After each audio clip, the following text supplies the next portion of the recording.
start. Good morning to one and all present here. I am Amrutha Varshini from GD Matriculation Higher Secondary School, and I am here to talk on the topic Education Today and Education Tomorrow. Within the last few generations, the time scale for massive change has become very short when compared to the human lifespan. The world will be a very different place when we die than it was when we were born. Education not only has to keep pace with today, but creates structures flexible enough for an unknown tomorrow. The shift from an industrial era to a knowledge or concept-based economy is in the need for innovation, problem solving, and adaptability. Radically different approaches towards work, productivity, and prosperity require new approaches towards learning, education, and schools.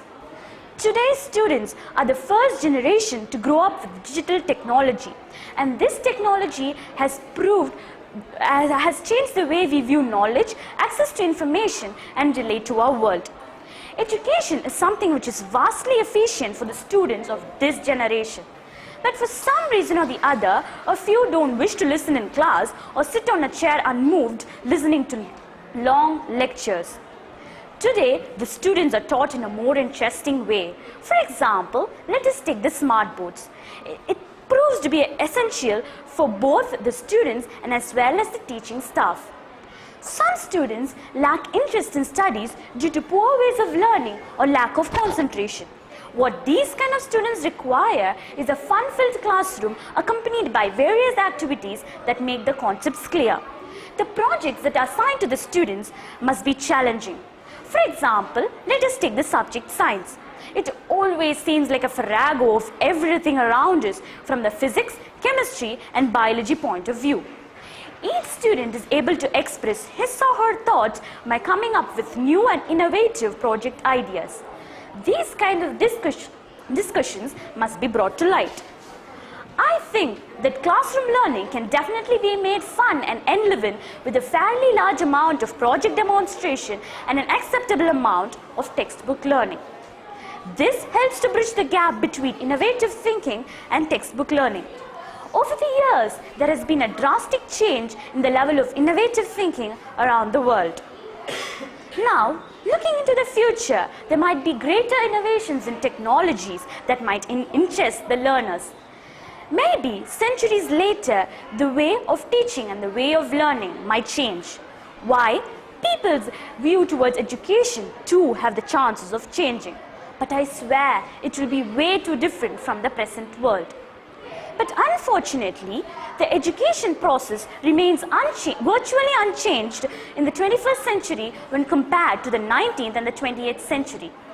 For today's young people to succeed and become global citizens, they must learn to interact and communicate with the people around the world. Global learning must start at a very young age with the introduction of learning foreign languages and other cultures throughout the world. Today's students need international exposure as much as they can get, whether they wish to work in the business sector or in the not-for-profit sector. Education is like the passport for the future, for tomorrow belongs to those who prepare for it today. The world is now changing.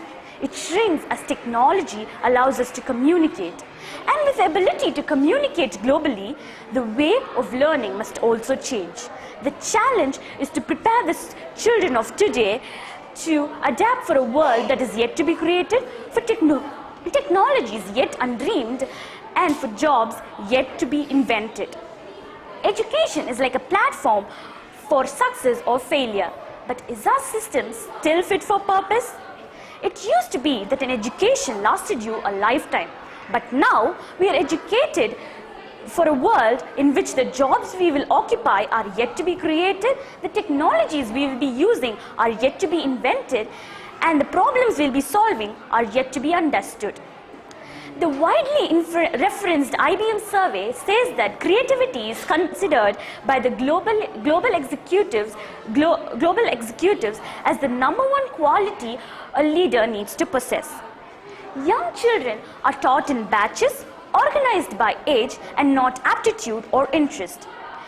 and they are measured only on an academic performance. And this is presently the sad scenario. Now let's stop talking about the future for learning.